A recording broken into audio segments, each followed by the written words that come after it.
Mulai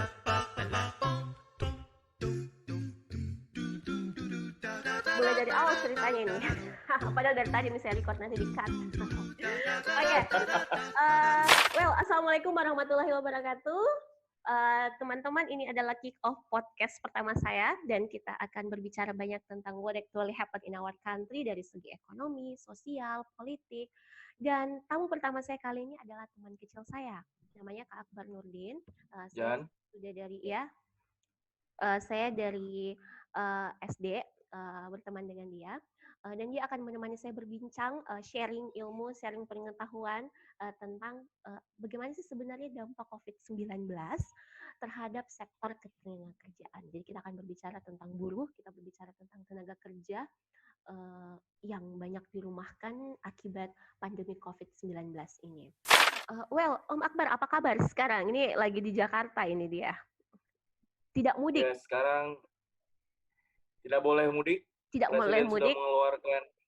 Tapi tidak pulang boleh kampung mudik, boleh. tapi boleh pulang kampung.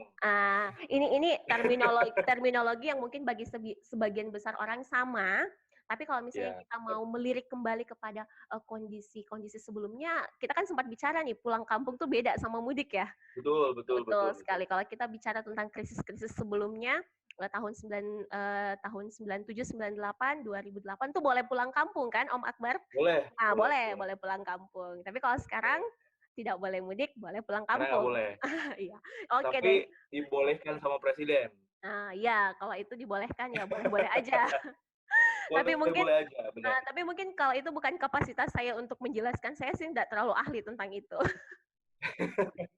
Oke, kita akan berbicara nih tentang bagaimana sih sebenarnya COVID-19 ini dampaknya terhadap perekonomian Indonesia. Kan kalau kita lihat sekarang nih, ekonomi dunia pun kena pukulan telak terhadap kondisi ini. Betul.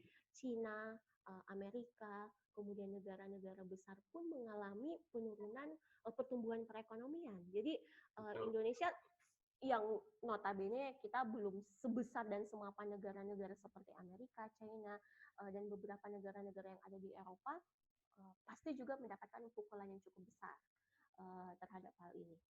Gimana nih Om Akbar ngelihat ini? Ya, memang sih kalau kita lihat ya, memang semuanya shock gitu. Ini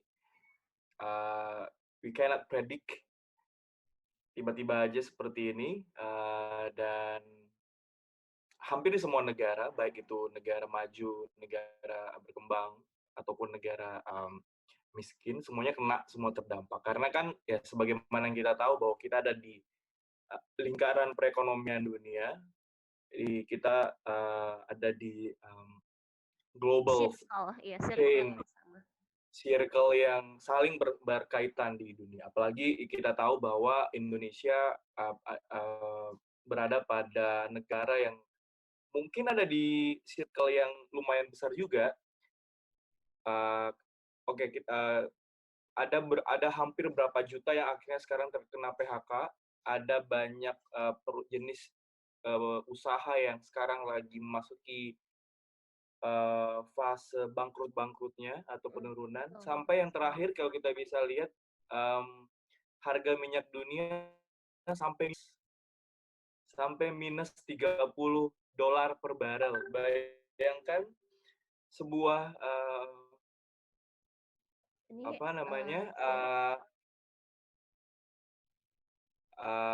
harga minyak dunia yang biasanya sangat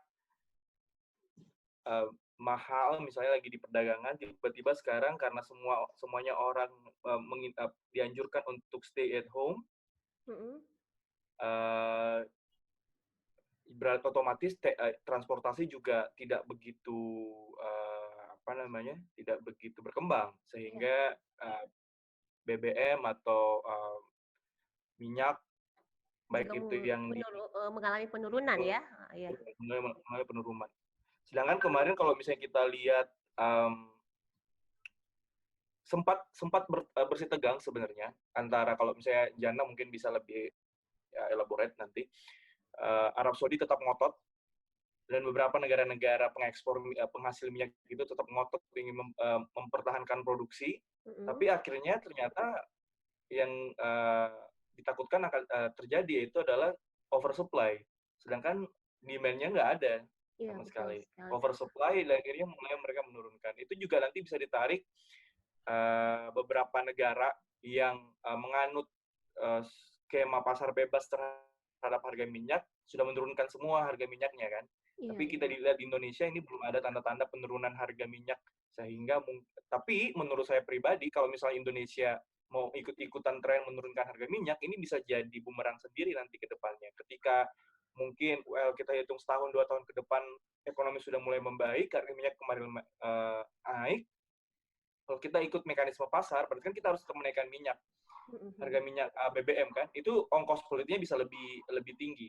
Lagian juga kalau misalnya Indonesia tetap bertahan sekarang, mempertahankan harga minyak yang ada sekarang, uh, pendapatan itu kan bisa dipakai buat menambah uang dalam tanda kutip Indonesia buat pembiayaan krisis ini. Jadi kalau saya sih minyaknya nggak usah diturunkan, tapi mungkin nanti ada, nah itu juga mungkin harga minyak, perekonomian nasional, apa namanya, indeks harga saham gabungan turun, itu kan berarti ada pengaruhnya terhadap koreksi APBN kan.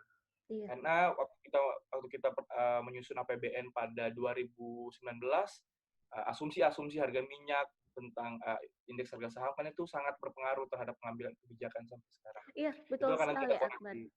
Betul sekali. Karena kan Nah, kalau memang misalnya teman-teman, hmm? kalau kalau kita pikirkan memang prediksi peningkatan pertumbuhan perekonomian Indonesia kan itu diprediksi misalnya sekitar 5%, tapi ternyata setelah Hmm. terjadi pandemik ini tentu saja itu akan merubah semua, termasuk Hmm. pertumbuhan perekonomian, ekspor impor dan lain sebagainya. Well, ini saya ada sharing sektor industri yang terpengaruh COVID-19 ini ada beberapa. Ini saya Ya, benar ada sekali. sektor pariwisata, keuangan, transportasi, pertambangan, konstruksi, otomotif, UMKM. Dan sepemahaman kita kan memang ada semacam stimulus juga yang diberikan sama pemerintah terhadap perusahaan-perusahaan yang bergerak di bidang perekonomian Indonesia. Cuman yang jadi uh, ini saya yang jadi concern saya di sini adalah ketika misalnya yang diberikan stimulus atau bantuan adalah perusahaannya, bagaimana sebenarnya mereka-mereka yang menggerakkan perusahaan itu seperti buruh. Nah kan kalau kita tahu bersama nih buruh dia menggerakkan perekonomian, dia menggerakkan perusahaan, jadi bagian dari faktor produksi. Tapi ternyata faktanya kalau kita lihat dari Kementerian Ketenagakerjaan sendiri, ini saya share data per tanggal 7 April 2020, ternyata buruh yang akan dirumahkan itu rinciannya sekitar 873.000 sekian-sekian dari 17.000 sekian-sekian. Kemudian ada Dan PHK sebesar it 39.000, become itu bigger day banyak after day ya. sekali. Iya, itu Ya. banyak sekali. Dan kalau kita pikir-pikir orang-orang yang dirumahkan itu kalau dia dirumahkan misalnya dia di PHK, how come misalnya mereka memenuhi kebutuhan sehari-hari mereka. Nah, ini kemudian jadi kontroversial lagi. Ini gimana sih kalau misalnya Om Akbar melihat kondisi seperti sekarang ini? Oke, kalau kita melihat kan memang skema yang dikeluarkan pemerintah dari stimulus kan ada banyak tuh kan sebenarnya. Dan memang waktu di awal-awal pemerintah mengeluarkan paket stimulus, memang banyakkan itu lebih ke arah refocusing APBN untuk fasilitas kesehatan Oke. dan ke social safety net, gitu kan. Untuk ke pengusaha lebih ke arah seperti pengurangan penangguhan pajak. Mm. Dan karena juga insentif-insentif yang dikeluarkan ini memang kan udah dua paket stimulus kan yang keluar sebenarnya selama pandemi ini. Nah, terakhir di Perpu 1 2020 itu memang uh, itu memang mengarahkan pertama adalah ke social safety net, kedua adalah tentang penguatan fasilitas kesehatan. Jadi ke Oke. semua kelengkapan APD atau misalnya pembangunan fasilitas kesehatan itu digenjot, dan juga lebih ke arah bagaimana penyaluran bantuan ke masyarakat miskin dan rentan. Oke. Mereka mereka jadi memang fokusnya pemerintah karena basis datanya itu kan sebenarnya bisa diambil di basis data terpadu di TNP2K atau di Mm. Departemen Sosial, dan penyalurannya bisa melalui program PKH, program keluarga harapan yang Keluarga memang harapan. sudah ada ya atau BLT yang selama ini berjalan. Nah, tapi itu untuk hanya menjangkau di asumsi pemerintah di 40% terbawah atau 40% masyarakat miskin kalau misalnya di diagram kependudukan kita. Masalah berat kemudian lahir ketika kita membahas soal pekerja karena sebagian besar pekerja itu kan tidak masuk dalam kategori masyarakat miskin. Iya iya, karena kan mereka, Ya, punya UMR, ya, dia punya ya, betul, dasar gaji yang mereka terima atau upah yang mereka terima setiap betul, bulan. betul. Sehingga ketika mereka harus dirumahkan atau di PHK, mereka akan tidak mendapatkan uh, tidak Skema mendapatkan yang pas allowance, ya, iya, tidak mendapatkan skema yang pas. heeh. Kemudian ditambah anjuran pemerintah atau himbauan pemerintah untuk physical and social distancing atau dia tetap harus stay at home, tidak boleh pulang, tidak boleh pulang ke kampungnya dan tetap harus bertahan di ibu kota di Jakarta atau di daerah Jabodetabek di kawasan industri dengan living cost yang tinggi tapi tidak punya penghasilan. Ya itu dia, jadi Jadi masalah lagi nih.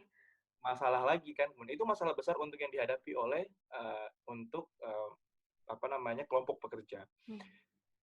Sehingga akhirnya pemerintah ternyata menganggap mempercepat keluarnya kartu prakerja yang kemarin Eee Iya, tapi ini kan jadi polemik baru lagi nih Akbar. Karena kalau kita lihat-lihat, kita search di Google misalnya kabar antara buruh dengan kartu prakerja, mereka malah lebih banyak memilih nih kenapa nggak diuangkan saja sih, kita lebih butuh dana betul, tunai sih betul, kayak gitu. Jadi mereka cenderung tidak tidak merasa cocok dengan apa namanya kebijakan yang dikeluarkan sama pemerintah tentang kartu prakerja ya. ini.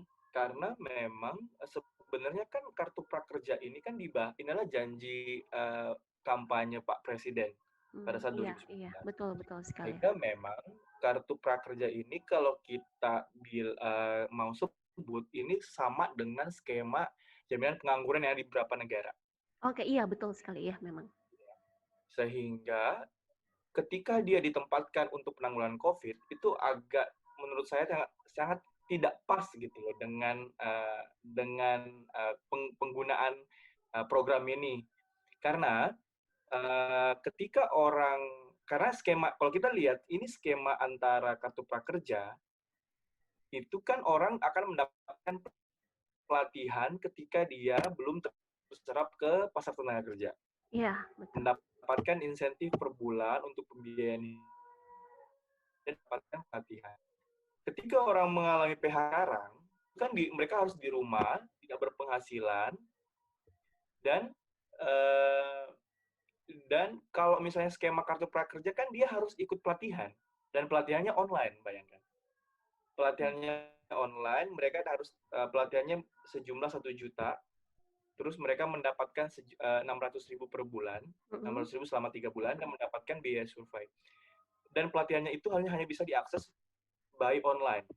Oke, jadi masalahnya Nah, bagi para pekerja yang tidak bisa mengakses segala sesuatu dengan online betul, itu artinya mereka tidak dapat kesempatan untuk itu.